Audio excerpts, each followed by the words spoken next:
Esperamos que el tiempo de alabanza y adoración hayan sido de edificación para tu vida. Llegó el momento de escuchar el mensaje que Dios tiene preparado para ti. Si esta transmisión está siendo de bendición para tu vida, compártela y no te desconectes. Junto de usted, ya sabe, salude al que esté junto que le cae mal. Hágame el favor de saludarlo y dígale: ya no me vas a caer mal, Dios te bendiga. ¿Cuántos están alegres? ¿Cuántos están alegres en Casa de Gracia? Por disfrutar la presencia de Dios. Y ¿sabe qué? Hoy tenemos una palabra de parte del Señor para nosotros. Así que una vez más dígale a su hermano: no me interrumpas. Vamos, dígale: no me interrumpas, por favor, que voy a poner atención a la palabra de Dios. Amén. ¿Cuántos dicen amén? Quiero que ponga atención. Hoy tenemos el gusto de contar con la presencia del pastor Samuel, que nos va a impartir la palabra de Dios. ¿Cuántos le dan un aplauso al Señor por la vida del pastor Sammy? Pásala aquí, Sammy, y bueno, los dejo con el pastor Samuel.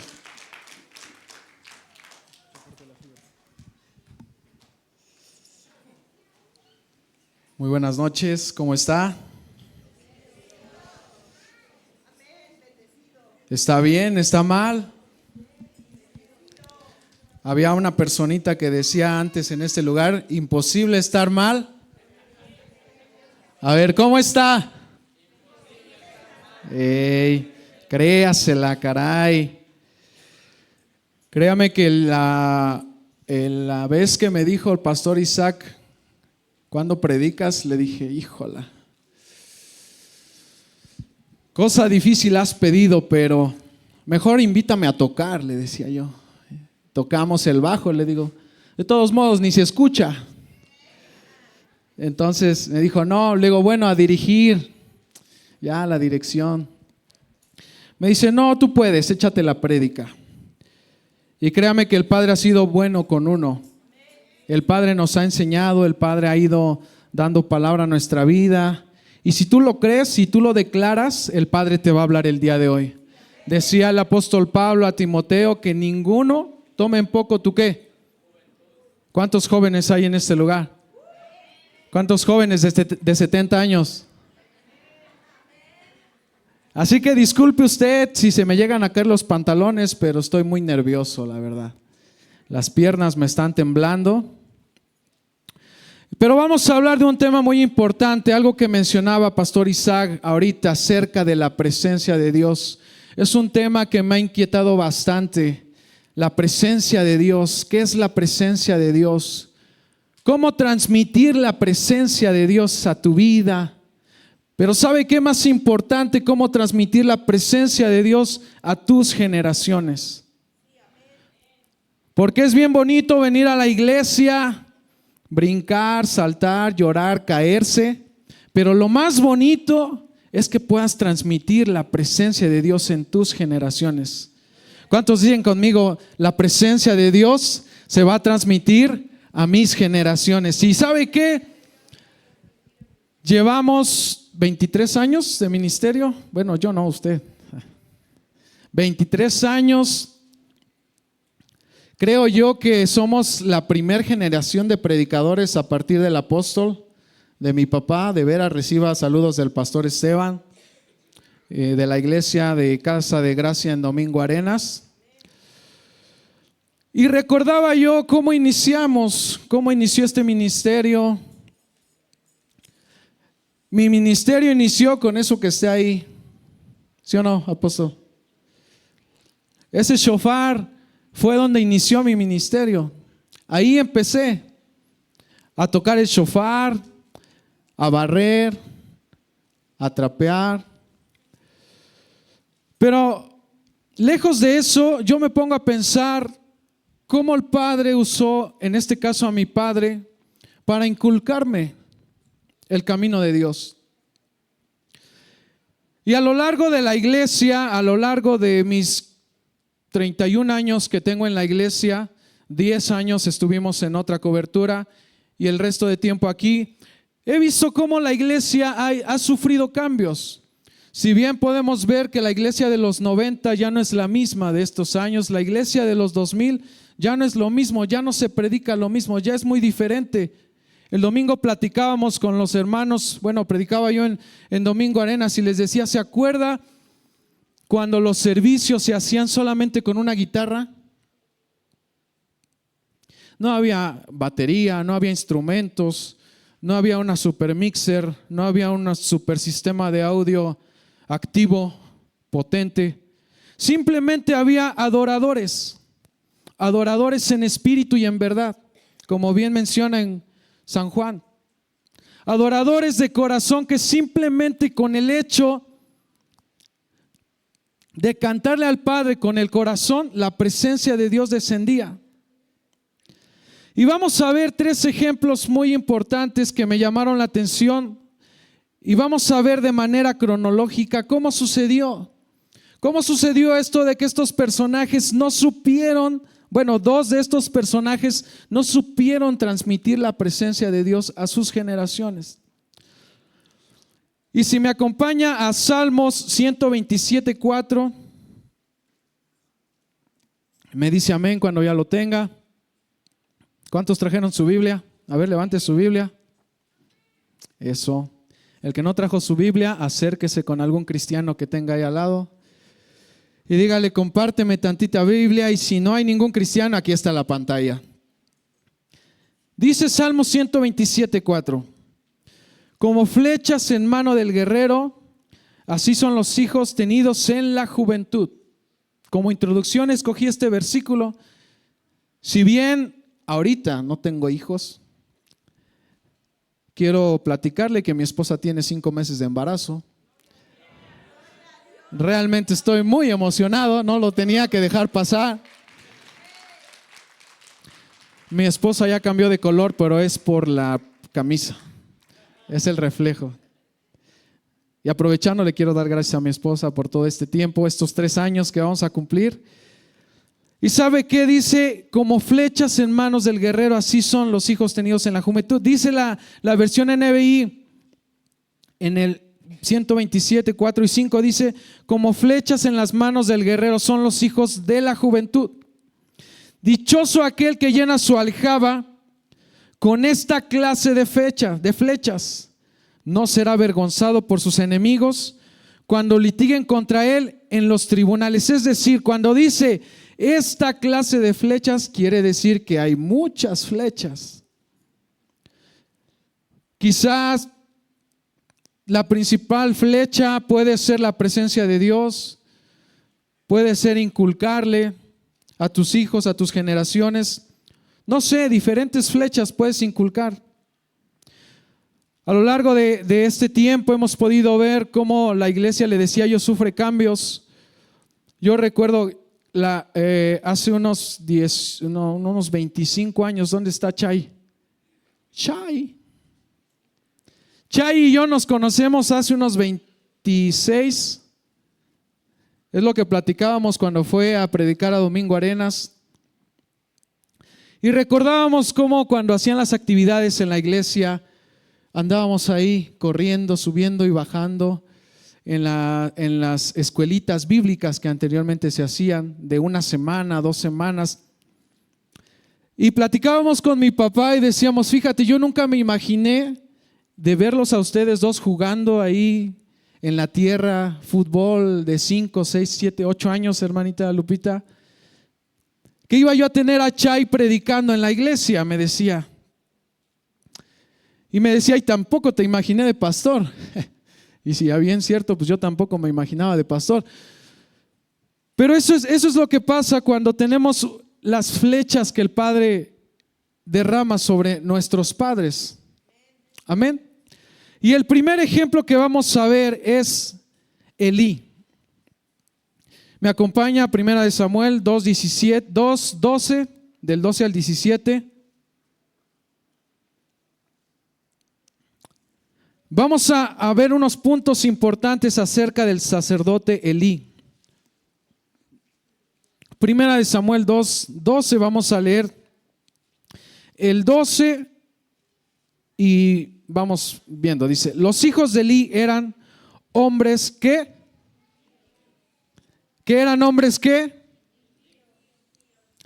indignos, dice esta versión. No conocían al Señor. 13. Ni la costumbre de los sacerdotes con el pueblo. Cuando algún hombre ofrecía sacrificio, venía el criado del sacerdote con un tenedor de 3 dientes en su mano, mientras se cocía la carne. Lo introducía en la cazuela, la olla, la caldera o el caldero, y todo lo que el tenedor sacaba, todo lo tomaba el sacerdote para sí. Así hacían en Silo con todos los israelitas que allí iban. 15. Asimismo, antes de quemar la grosura, el criado del sacerdote venía y decía al hombre que ofrecía el sacrificio: da al sacerdote carne para asar, pues no aceptará de ti carne cocida, sino solamente cruda. Y si el hombre le decía: ciertamente deben quemar primero la grosura y después toma todo lo que quieras, él respondía: no,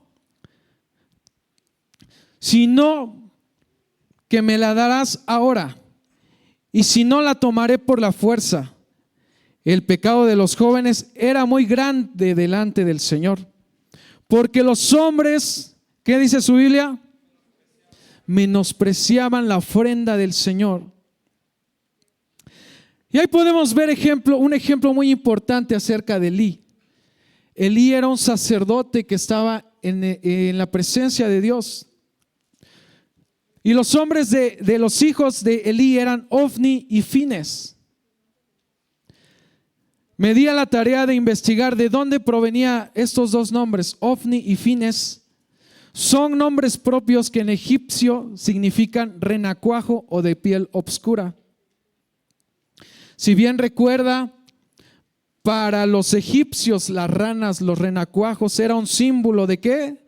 Era un amuleto y eran brazaletes, particularmente llevada por mujeres, y hacía similitud o representaba la fecundidad. Es decir, desde ahí Elí ya había marcado a su generación, ya había marcado a sus hijos.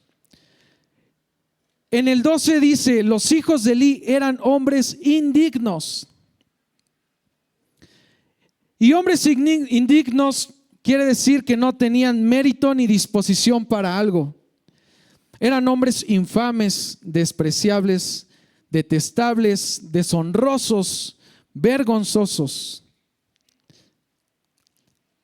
¿Sabe qué tan importante es el hecho de que usted, si tiene algún cargo, está en la alabanza, está en exaltadoras, está en el talento, en cualquier área donde esté? Porque todo es servicio, no debemos de menospreciar la presencia de Dios. Y me impacta más adelante cómo dice: menospreciaban la presencia de Dios. Es decir, les valía. No conocían el Dios de su padre, no conocían el mismo Dios que Elí, y por eso se daban el lujo de menospreciar las ofrendas a Dios. No tenían respeto, no tenían temor a Dios. Y así podemos ver cómo vino la calamidad a la vida de Elí, a sus hijos. Si me acompaña a 1 Samuel 2:22. Y ahí vamos a ver la condición de Elí. Ahí vamos a ver cómo es que Elí quiso reaccionar muy tarde. Dice 22: pero Elí era muy viejo y oía todo lo que sus hijos hacían con todo Israel, y cómo dormían con las mujeres que velaban a la puerta del tabernáculo de reunión. Y les dijo: ¿por qué hacéis cosas semejantes? Porque yo oigo de todo este pueblo vuestro malos procederes. No, hijos míos, porque no es buena fama la que yo oigo, pues hacéis pecar al pueblo de Jehová. Dice en el inicio: pero Elí, que era viejo. Elí tenía que haber tomado cartas en el asunto. Elí tenía que haber disciplinado a sus hijos desde pequeños.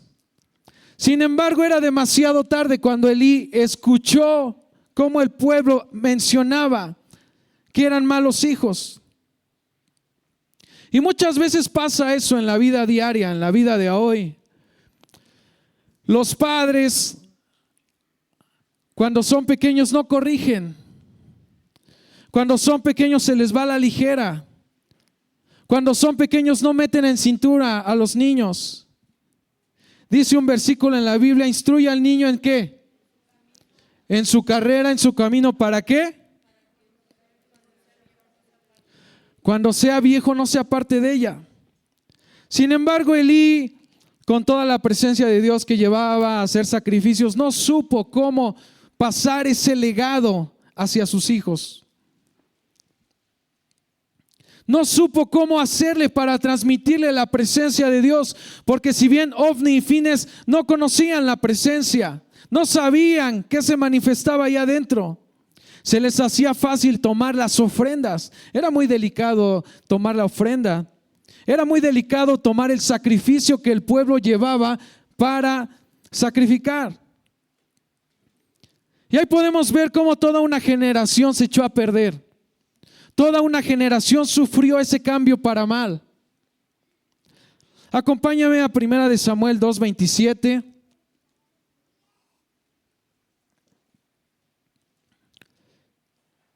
Ahí podemos ver cómo es la profecía de Dios contra la casa de Elí.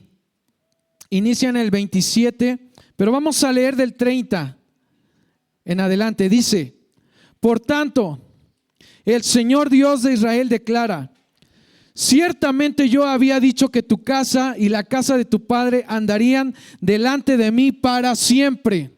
El Padre había derramado sus bendiciones, el Padre había hablado a la vida de Elí y le había prometido que iba a estar por generaciones en el sacerdocio. ¿Cuántos de los que estamos aquí, padres de familia, jóvenes, han recibido palabra de parte de Dios? Levante su mano. Así como usted ha recibido palabra, Elí había recibido palabra. Ciertamente yo había dicho que tu casa y la casa de tu padre andarían delante de mí para siempre. Dios guarde la hora en la cual el Padre diga eso hacia nosotros. Dice más adelante: pero ahora el Señor declara: lejos esté esto de mí, porque yo honraré a los que me honran, y los que me menosprecian serán tenidos en poco. Vamos al 34. Y para ti esta será la señal que vendrá en cuanto a tus dos hijos, Ofni y Fines. En el mismo día morirán los dos, pero levantaré para ti un sacerdote fiel, que hará conforme a los deseos de mi corazón y de mi alma. Y le edificaré una casa duradera, y él andará siempre delante de mí ungido.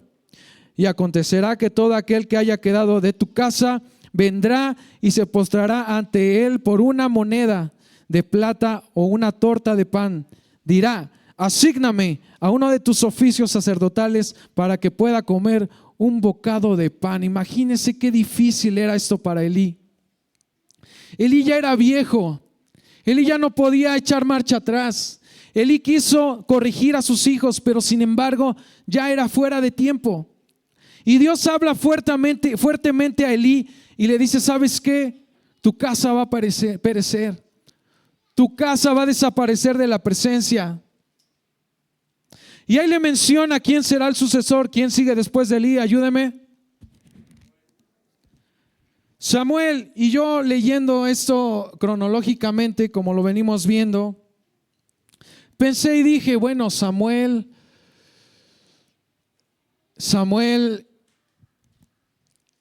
pues yo creo que hasta donde yo había escuchado había sido de los mejores profetas. Pero antes de entrar a la vida de Samuel, que es el siguiente hombre, vamos a 1 de Samuel 3:13.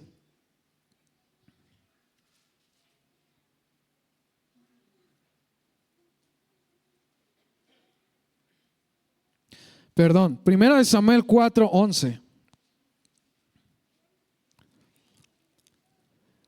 Y ahí se desatan unos ciertos de sucesos, hablan un poquito de historia. Se cumple la profecía que habían hablado sobre los hijos de Elí. Se roban los filisteos el arca, se roban la presencia de Dios. Lo más valioso para el pueblo de Israel es robado. Y mueren los hijos de Elí.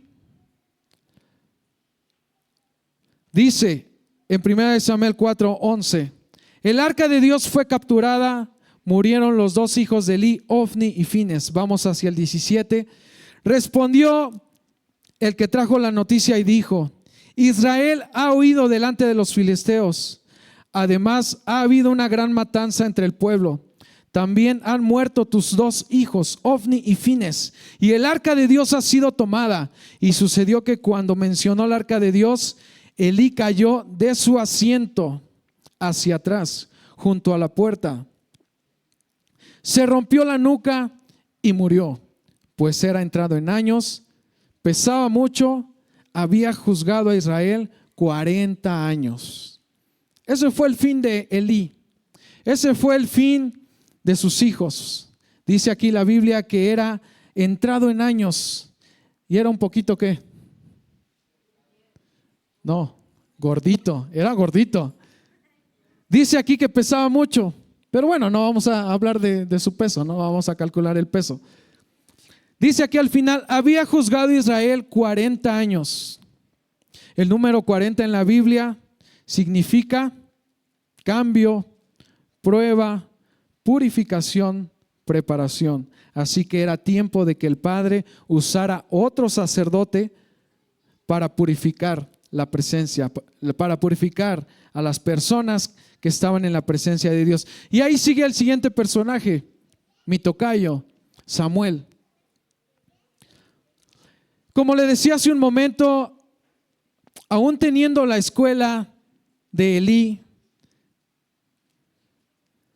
Samuel vivió, como dice la historia, vivió con Elí, conocía, yo le aseguro que él sabía todo lo que los hijos de Elí estaban haciendo, cómo menospreciaban la presencia, cómo tomaban de las ofrendas. Estoy seguro que Elí lo sabía. Pero sin embargo tampoco supo cuidar la presencia. Sí la supo cuidar en su momento, pero no supo transmitirla a sus hijos. Si me acompaña 1 Samuel 8, del 1 al 3.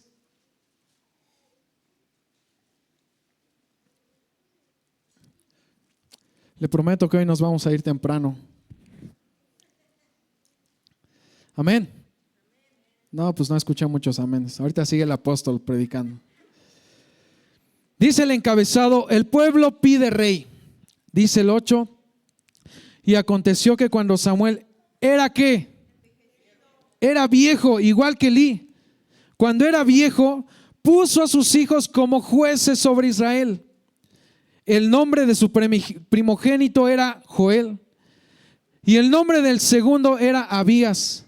Estos juzgaban en Beerseba, pero sus hijos no tuvieron por los caminos de él, sino que se desviaron tras ganancias deshonestas, aceptando sobornos y pervirtieron al pueblo o el derecho. Imagínense, Elí ya había fracasado, Samuel ya venía con el puesto de profeta, digámoslo así. Y aquí menciona que sus hijos se desviaron, simplemente los puso de jueces en dos lugares y dice, se desviaron tras ganancias deshonestas. Aceptaron sobornos y pervirtieron el derecho.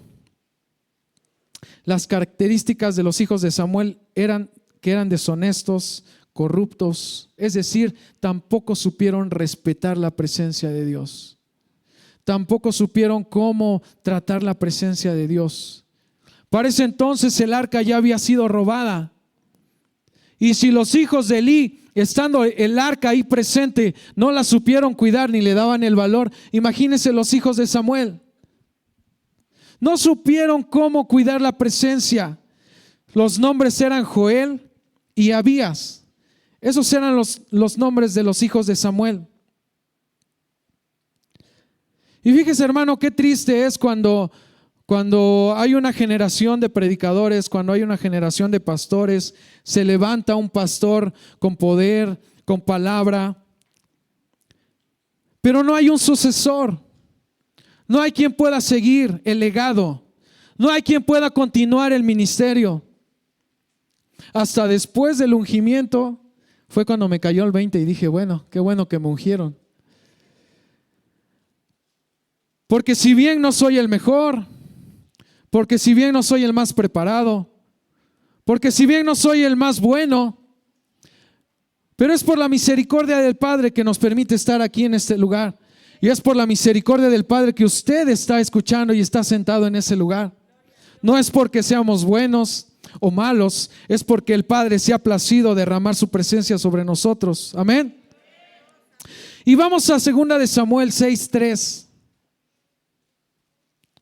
Vamos a ver cómo intentaron trasladar el arca. Ya vimos a los hijos de Elí. La continuación fue Samuel.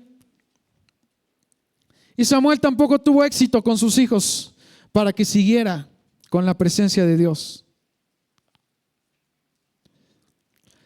2 de Samuel 6:3-7 dice: pusieron el arca sobre un carro nuevo para que la pudieran llevar de la casa de Abinadab, que estaba en la colina. ¿Qué tiempo estuvo el arca en la casa de Abinadab? Si no mal recuerdo, 20 años. Y leyendo me di a la tarea y vi que en la casa de Abinadab por esos 20 años no pasó nada, absolutamente nada. Seguimos leyendo. Que estaba en la colina Usa y Ahío, hijos de Abinadab, guiaba el carro nuevo y lo llevaron con el arca de Dios de la casa de Abinadab, que estaba en la colina, y Ahío iba delante del arca. David y toda la casa de Israel se regocijaban delante del Señor con toda clase de instrumentos hechos de madera de abeto y con liras, arpas, panderos, castañuelas y címbalos. Vamos al 6. Pero cuando llegaron a la era del Anacón, Usa extendió la mano hacia el arca de Dios y la sostuvo porque los bueyes casi se volcaron. Y se encendió la ira del Señor contra Usa y Dios lo hirió allí por su irreverencia y allí murió junto al arca de Dios. A ver, yo sé que usted acá tiene excelentes predicadores y yo sé que usted lee mucha Biblia. ¿En qué tenía que ser llevada el arca? ¿En los hombros de quién? De los sacerdotes. Y a mí me sorprende cómo David no sabía eso. A mí me sorprende leer y ver cómo David se regocijaba. Los filisteos mandaron el arca en bueyes. Y David, conforme al corazón de Dios, un adorador, le puedo decir que era un adorador en espíritu y en verdad, no sabía cómo transportar el arca, hermano. Muchas veces así nos pasa. No sabemos cómo introducir a la presencia de Dios. No sabemos cómo buscar la presencia de Dios. Pensamos que es con bonita música, con bonitos instrumentos. Pensamos que es con palabras elocuentes. Pensamos que es con todo eso. Pero la presencia de Dios no se manifiesta por eso. Sin embargo, aquí transportaron el arca y falleció una persona. Dice aquí: Usa extendió la mano hacia el arca de Dios y la sostuvo porque los bueyes casi la volcan. Y se encendió la ira del Señor contra Usa. Y Dios lo hirió allí por su irreverencia y allí murió junto al arca de Dios. No sabían cómo transportar el arca, por Dios, mi hermano. Samuel no sabía o David no sabía. Y ahí viene el tercer personaje, que si bien cronológicamente yo creo que no tenía que haber aparecido ahí, sin embargo apareció. Me acompaña 2 de Samuel 6, del 9 al 10. Y dice: David tuvo temor del Señor aquel día y dijo: ¿cómo podrá venir a mí el arca del Señor? Y David no quiso trasladar el arca del Señor con él a la ciudad de David, sino que la hizo llevar a la casa de ¿quién? De Obed-Edom Geteo. Y yo investigué qué significa Obed. Obed significa siervo o uno que sirve.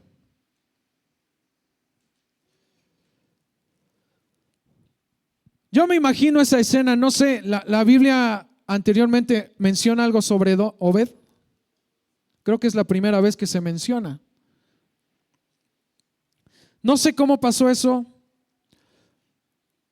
pero me imagino que Obed estaba trabajando. No sé cuáles eran las actividades de antes, la agricultura, la ganadería. Yo me imagino que Obed tenía ese oficio. Obed o era agricultor, o era ganadero, o era carpintero, o era herrero. No sé, él estaba fuera de los planes. Dice el 10, nuevamente lo leemos. Y David no quiso trasladar el arca del Señor con él a la ciudad de David. Imagínense, David se preocupó. David le dio miedo llevarse el arca. Dijo, si ya murió una persona, ¿para qué me llevo el arca? ¿Para qué transporto la presencia de Dios a mi casa? Me va a matar. Y ahí yo creo que estaba trabajando Obed-Edom, andaba por ahí caminando y le dice, y dice más adelante, sino que la hizo llevar a la casa de Obed. Y ahí viene la primera característica que yo encontré en Obed. Yo me imagino que el rey David le habló a Obed y le dijo, ¿sabes qué? Voy a llevar el arca de Dios a tu casa. ¿Usted qué hubiera hecho? Póngase a pensar, ¿usted qué hubiera hecho? Ya vio que viene el arca. Se murió una persona, hermano. Por ayudarla se murió. ¿Usted qué hubiera hecho en los zapatos de Obed? Si mi hermano, vemos un accidente en la esquina, se murió, lo atropellaron, se murió. ¿Hay testigos? ¿Lo viste? No. Por no meterse en problemas, por X o por Y. Yo no vi nada. Sin embargo, Obed, a pesar de que vio eso, a pesar de que yo creo que tuvo temor en su corazón porque ya había matado a una persona, él obedeció. Y ahí está la primera característica que muchas veces nos cuesta: obediencia. Quiero imaginar cómo llevaron el arca a la casa de Obed-Edom. Obed no estaba preparado, Obed no tenía un cuarto especial, Obed no tenía todo lo que marca en Éxodo que tenía que llevar el arca. Ahorita vamos a leer un poco. Sin embargo, Obed, a pesar de ver todo lo que pasó, él dijo, está bien, rey, voy a obedecer. Llévenme el arca, pues. Y me acompaña 2 de Samuel 6:11.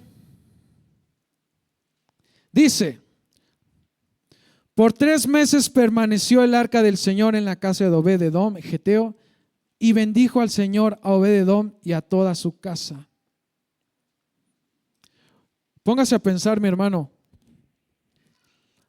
¿Usted cree que Obed llevó el arca a su casa, la arrumbó y prosperó?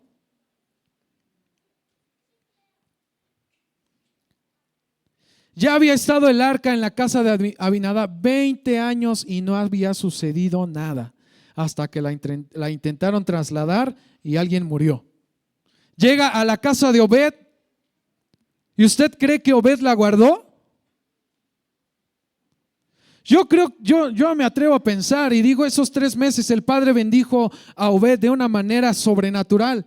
Yo creo que Obed se puso a investigar, se puso a ver en historia, se puso a leer, se puso a buscar cómo cuido la presencia de Dios.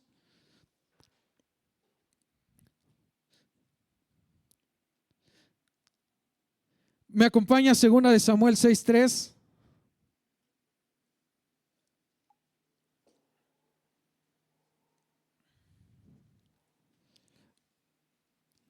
No, me equivoqué, hermano, perdóneme. Éxodo 40. Se siente feo, apóstol, que se equivoque uno. Éxodo, ahí vamos a ver todo lo que el arca tenía que llevar. Ahí dice cómo Dios le dice a Moisés cómo paso a paso, cómo tiene que ir, qué tiene que llevar. Versículo 40, capítulo del 1 al 16, pero vamos a leer el 13. Y vestirás a Aarón ¿con qué? Con vestiduras sagradas. Lo ungirás y lo consagrarás para que sirva como sacerdote. Fíjese, punto muy importante, el ungimiento. Vestiduras sagradas. 14. También harás que sus hijos se acerquen y les pondrás las túnicas.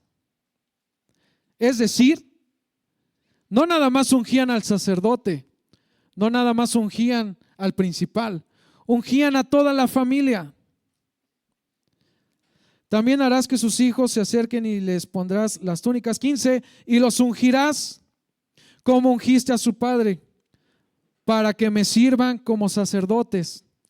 Y su unción les servirá para sacerdocio perpetuo por todas sus generaciones. ¿Cuántos quieren tener la presencia de Dios por todas sus generaciones? Es una promesa, mi hermano, que debemos de vivir todos los días. Es una promesa por la cual tenemos que levantarnos todos los días, doblar rodillas, buscar la presencia. En el 16 dice, y Moisés hizo conforme a todo lo que el Señor le había mandado, así lo hizo. Entonces yo me imagino, mi hermano, que Obed se puso a investigar. Obed se fue a las escrituras y se puso a preguntar, se puso a leer, investigó cómo cuido la presencia. La Biblia no lo dice, pero yo creo que los ungió a sus hijos, ungió a su gente, porque él sabía que no era nada ligero. Él sabía que no era poca cosa tener una cajita de madera ahí en su casa. Y así debemos de ser nosotros, mi hermano. Si Dios te ha permitido estar en este lugar, si Dios te ha permitido tener sus promesas en tu vida, no las desperdicies, hermano. Cuídala. Cuida su presencia. Unge a tus hijos, unge a tu esposa. Aprendamos a tener la presencia de Dios en casa. Amén. Y aquí podemos ver diferentes características en la vida de Obed. A todo el que se le ungía, en este caso fue Aarón en Éxodo, iba a tener un sacerdocio perpetuo por todas sus generaciones. Grábese eso, por todas sus generaciones. Y en tan solo 3 meses, Dios bendijo a Obed Edom de una manera sobrenatural. Y ahí puedo ver características, como bien mencionaba al inicio, de Obed. Obediente, era un adorador, tenía una excelente actitud, hermano. ¿Cómo nos cuesta eso a veces? Buena actitud. Si no eres obediente, por consiguiente no vas a tener una buena actitud. Y lo más importante para mí que hizo Obed fue que restauró la relación con la presencia de Dios. Y todas estas características que usted busque, yo encontré estas 4, pero usted puede leer y puede encontrar más. Todo esto alcanzó a sus generaciones. Bendiciones para toda su casa. Acompáñame a Primera de Crónicas 15, 21 y 25, del 21 al 25. Me dice amén cuando ya lo tenga. Dice, si alguien está buscando nombre para sus hijos, amor, apunta. Chigogas. Soy yo. Pero si hay alguien más, chéquele. Matatías, Elifeleu, Micnías. ¿Quién sigue? Ahí está Obed-edom. Jehiel y Asasías para dirigir con liras templadas para el Seminit. ¿Qué era el Seminit? Como un acompañamiento musical. Fíjese, después de que Obed-edom tuvo el arca del pacto los 3 meses, llega a los oídos de David que Dios había prosperado a Obed y dice, vámonos por el arca. Ya hizo las cosas bien, hizo sacrificios, el arca fue cargada por sacerdotes. Pero es lo impresionante de Obed-edom. Obed-edom ya no pudo estar sin la presencia de Dios. Obed ya no pudo. Él ya no pudo regresar al campo, ya no pudo regresar a cuidar a sus animales. Él dijo, yo ya no puedo vivir sin la presencia de Dios. Él ya había sido marcado simplemente por la obediencia. Dice, para dirigir con liras templadas para el Seminit, es decir, ya era un adorador. Es decir, ya sabía cómo estar en la presencia de Dios. Dice el 22, y que Ananías, jefe de los levitas, estaban a cargo ¿de qué? Del canto, de la música. Él dirigía el canto porque era hábil. Y Berequías y Elcana eran porteros del arca. Y Sebanías y Josafat, Natanael, Amasaí, Zacarías, Benanía y Eliezer. Los sacerdotes tocaban las trompetas delante de Dios. Obed-edom y Jeías también eran ¿qué? Porteros. O sea, él agarró a toda su gente después de esos 3 meses y dijo, ¿sabes qué, rey? Ya me trajiste el arca, pero ¿sabes qué? Ya no puedo vivir sin ella, ahora me llevas con ella a donde vaya. Pasó a tocar las liras y después fue portero. ¿Qué hace un portero? Cuida que el balón no entre a la portería. En efecto, cuida la entrada. ¿Qué hacía Obed? Ahora cuidaba la presencia de Dios. Ahora estaba al pendiente de quién entraba, quién salía, con qué intenciones, por qué entraba, por qué no entraba. Fíjese, hermano, cómo Obed ya no pudo estar lejos de la presencia de Dios. Obed ya no pudo regresar a su antiguo trabajo. Obed ya no pudo, hermano. Y muchas veces nosotros somos, me incluyo porque primero a mí me toca. Somos cristianos domingueros, cadochos. Si bien nos va, venimos los miércoles.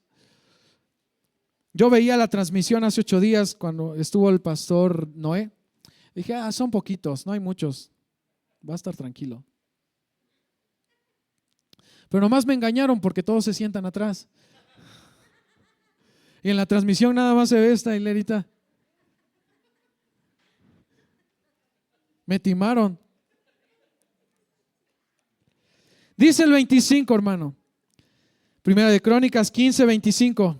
Fue pues David con los ancianos de Israel y los capitanes sobre miles a traer con alegría el arca del pacto del Señor desde la casa de Obed-edom. Lo que le decía, fueron por él, por el arca. Vamos a Primera de Crónicas 26, 4. Dijera el mayor de los maestros, con esta me despido. 5 minutos. Primera de Crónicas 26, 4, 8 dice: Obed-edom tuvo hijos, Semaías el primogénito, Josabad el segundo, Joa el tercero, Zacar el cuarto, Natanael el quinto, Amiel el sexto, Isacar el séptimo, Paultai el octavo, porque Dios lo había bendecido Y a Semaías también le nacieron hijos que gobernaron la casa de su padre, porque eran hombres que, en esta versión dice fuertes y valientes. ¿Cuál era el destino de los hijos de Obed? Tal vez era seguir cultivando, tal vez era seguir cuidando ganado, tal vez era seguir en una carpintería, en una herrería, en panadería. Pero Obed cambió el rumbo de sus generaciones. Obed tuvo la capacidad de cambiar todo. Dice, hombres fuertes y valientes, 7. Los hijos de Semaías fueron Otni, Rafael, Obed, Elzabad y sus hermanos, los valientes Eliud y Samaquías. Y aquí viene el más importante, el 8. Todos estos fueron de los hijos de Obed-edom. Ellos, sus hijos y sus parientes, fueron hombres capaces con fuerza. ¿Para qué? ¿Para qué? Y ¿sabe qué? Platicando con mi papá, Pastor Esteban, le decía, fíjate que Pris y yo hemos estado muy inquietos, bastante inquietos por los niños. Nosotros le llamamos por los prejuveniles, porque son la generación que es más atacada y es la generación que muchas veces en la iglesia es más menospreciada, la que pues que pierda el tiempo allá tantito.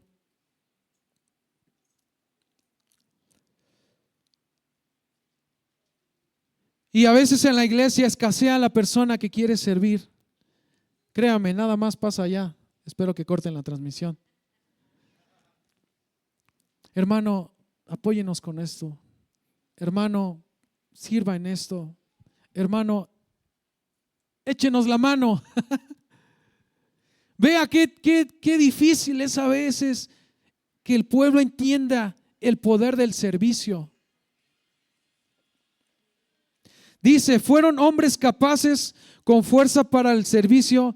62, ¿de qué? De Obed-edom. Investigando más o menos, es la tercera o cuarta generación. Dese cuenta cómo Obed alcanzó hasta su tercera y cuarta generación. Si tú el día de hoy eres padre de familia, tienes hijos, estás al frente de una familia, debes de dimensionar esto. Debes de pensar qué va a hacer, qué voy a hacer con la presencia de Dios. Muchas veces la tomamos a la ligera. Sin embargo, Obed marcó a su generación. El destino de la generación de Obed era otro, totalmente diferente. Pero por el hecho de una persona, hermano, no se necesita más. Dice Josué, mi casa y yo, ¿qué? ¿Cuántos pueden decir conmigo? Mi casa y yo serviremos a Jehová. Así que el día de hoy yo te invito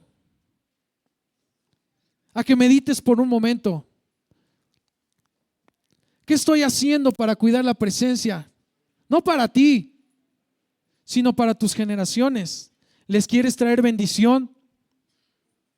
¿O les quieres traer problemas? ¿O quieres cambiar el rumbo? Y ¿sabe qué, mi hermano? Eso no se logra con una oración. Eso no se logra viniendo a postrarse un miércoles, un domingo, un lunes. Eso se logra con un estilo de vida diferente, con hábitos diferentes, con que la sociedad pueda ver una diferencia en usted, en mí. Venimos al culto y la palabra culto proviene o se deriva de la palabra cultura. Y muchas veces pensamos que venimos a la iglesia, nos sentamos, primero cantamos, brincamos, nos sentamos, nos levantamos, damos la ofrenda, damos el diezmo y nos vamos. Y lo que venimos a hacer a la iglesia es cultura, hermano. Cultura para la sociedad. ¿Qué clase de hijos estamos dando a la sociedad? Porque no nada más es marcarlo para el servicio. Si tú estás marcado para servir en el altar, para servir en la iglesia, excelente. Pero también se necesitan buenos doctores, buenos abogados, buenos ingenieros. Todo se necesita, hermano. Así que no tomemos en poco tal vez el venir a la iglesia, sentarnos, escuchar, irnos, venir al siguiente servicio y que esto se haga monótono. Que podamos meditar y pensar en qué voy a cambiar para marcar mi generación. ¿Qué voy a hacer de diferente? Obed-Edom hizo algo diferente, como decía aquel camarada. De eso se trata, hermano. ¿Cuántos dicen amén? Está usted muy callado. Amén, dice. Póngase de pie, mi hermano.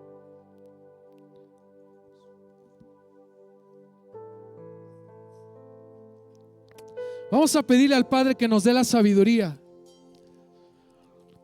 Porque si bien somos hombres y fallamos, si bien somos hombres y muchas veces no sabemos qué hacer,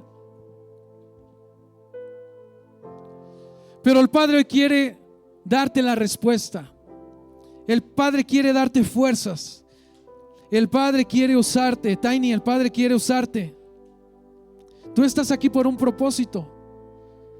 Y todos los que estamos aquí estamos por un propósito. Yo no sé, realmente yo no sé a qué vengas a la iglesia. Y muchas veces me frustraba viendo a la gente que yo estoy dando todo en la alabanza, yo estoy dando todo lo mejor de mí, estoy batallando, solo estoy ahí, y muchas veces la gente es apática a la presencia. Digo, ¿cómo puede ser tan apática la gente a la presencia de Dios, sabiendo que de ahí proviene toda buena dádiva y todo don perfecto? Y sabe que, hermano, muchas veces es la gente que lleva rato en el evangelio. Por eso le mencionaba hace un momento, la preocupación que nosotros tenemos es por la nueva generación. Es por la juventud de hoy. ¿Qué va a ser de la juventud de hoy? Nosotros somos la segunda generación después de nuestros padres, pero ahí viene ya la tercera. ¿Y quién le va a predicar a ellos? La segunda. Y el legado se tiene que seguir, y se tiene que seguir, y se tiene que seguir. Ese debería ser el motivo por el cual usted y yo estemos aquí. Porque si no, mi hermano, ¿a qué venimos? Cierre sus ojos ahí donde está. Si quiere levantar sus manos, quiere orar, pedirle sabiduría al Padre. Decirle: Padre, dame sabiduría para poder sobrellevar tu presencia, para poder transmitirla a mis generaciones, para poder enseñarla, para que vean algo diferente en mi vida, para que la sociedad pueda voltear y pueda ver que tu presencia va conmigo. Hoy te adoramos, Rey. Te bendecimos, Señor, amamos tu presencia en este lugar. Porque tú eres santo, 3 veces santo. Al que es 3 veces santo. Vamos, eleva tu oración. No necesitas una oración elocuente. Solamente necesitas abrir tus labios, humillarte en la presencia de Dios, tener esa obediencia que Obed tuvo para cambiar el rumbo de sus generaciones, de su tercera, de su cuarta generación. Ora por tus hijos, ora por tu esposa, ora por tu esposo.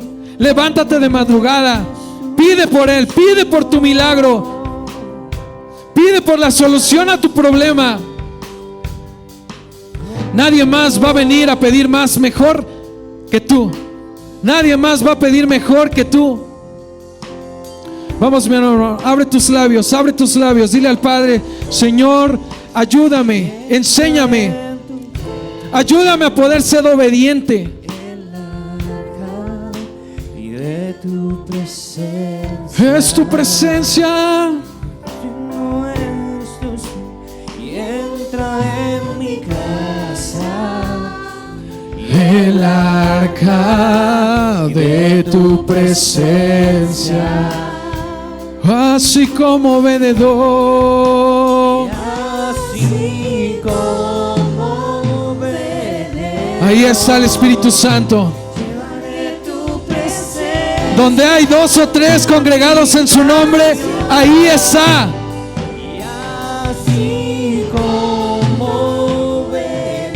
Vamos, lleva su presencia, llévala a tu corazón.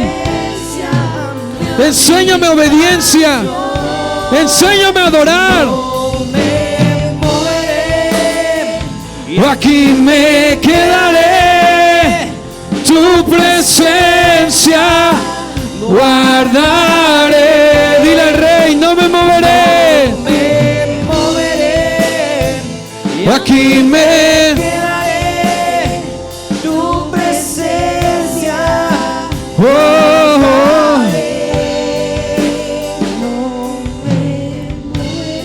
Dice la palabra de Dios, entrar por sus puertas con acciones de gracias. Dale gracias a Dios. Si no sabes qué decirle, mi hermano, dile gracias por todo lo que me das. Gracias por mis hijos, gracias por mi familia. Gracias, Padre, porque tú eres bueno conmigo, porque me has dado un techo, porque me has dado salud. Y dile, Padre, enséñame a cuidar tu presencia. Enséñame a poder transmitirla a mis generaciones. No me moveré. Aquí tu presencia guardaré. y no Me moveré. Dile, Padre, no me voy a mover si tu presencia no se manifiesta en mi vida. Guardaré. Y no me aquí me Quedaré. tu presencia Guardaré. y no me Moveré. Aquí me quedaré. tu presencia guardaré. Tal vez en algún momento de la vida, por X, por Y circunstancia, te alejaste del camino, descuidaste la presencia. Pero tenemos un Dios de oportunidades. Tenemos un Dios que da oportunidades. Vaquerito, tenemos un Dios que da oportunidades.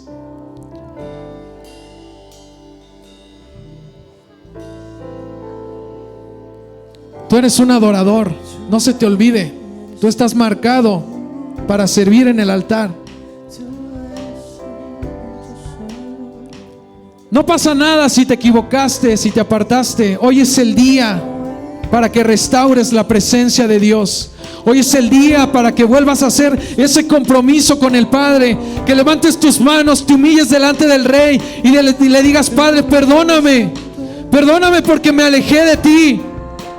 Perdóname porque no supe cómo manejar las cosas. El Padre está esperándote con sus brazos abiertos. El Padre está esperándote. Él quiere que estés en su servicio.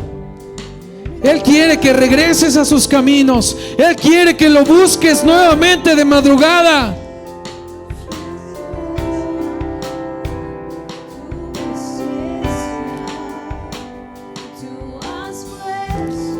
Hoy te exaltamos, Señor. Te pedimos perdón.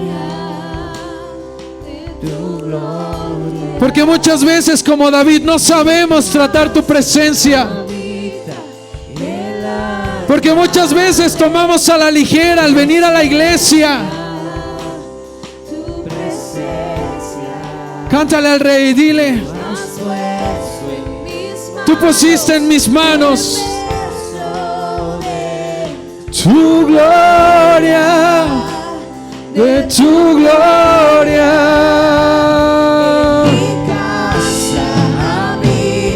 Declara conmigo: en mi casa habita el arca de tu presencia. Vamos, decláralo. Tú has puesto en mis manos el peso de tu gloria, de tu gloria. Oh, habita el arca de tu presencia, tu presencia. Tú has puesto el peso de tu gloria, de tu gloria, y no me moriré, y aquí me quedaré, tu presencia guardaré, no me moveré, aquí me quedaré. Gracias, Señor. Quiero que terminemos este momento hermoso de la presencia de Dios. Si tiene cerca a sus hijos, si tiene cerca a sus hijos, a sus hijas, o si puedes ir con tu padre, vamos a hacer una oración. Vamos a declarar que están apartados para el Señor Jesús. En esos tiempos difíciles donde el mundo está corrompiendo la mente de los jóvenes, de los niños, nosotros como padres tenemos que luchar en el hogar y declarar que están apartados para Dios, y no dejar que esos dardos del enemigo que están día a día, diariamente, los está lanzando contra tus hijos. Nosotros hay que aprender a poner un vallado, hay que aprender a apartarlos para el Señor, a cubrirnos con la sangre de Cristo, y en casa enseñarles también cuál es el camino correcto, y así formar un buen legado. Así que si tienes cerca a tu hijo, a tu hija, por favor, Padre, declaramos que son siervos tuyos, que son siervas tuyas, Señor Jesús, que ellos han venido a esta tierra, Señor, con un propósito, y que no se irán de esta tierra, Señor, y de este lugar hasta haber cumplido ese propósito. Bendito Padre, declaro sobre mi hijo, sobre mi hija, Señor Jesús, que es un adorador, una adoradora, Señor, es alguien apartado para tu presencia. Que el enemigo no me va a quitar, Señor, a mi hijo, que el enemigo no me va a apartar a mi hija de tus caminos, Padre. Que mis hijos, Señor Jesús, caminarán, Dios, en tu palabra, conocerán tu palabra, Señor Jesús.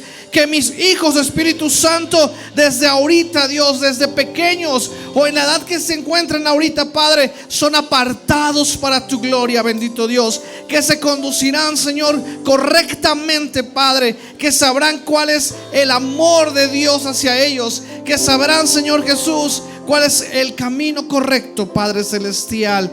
Los apartamos para ti, Señor, y declaramos, bendito Padre, que ellos entienden tu propósito, que ellos entienden, Señor Jesús, qué es lo que tú quieres hacer en sus vidas. En el nombre de Cristo Jesús. Amén, amén y amén. ¿Por qué no le damos un aplauso al Señor en esta hora?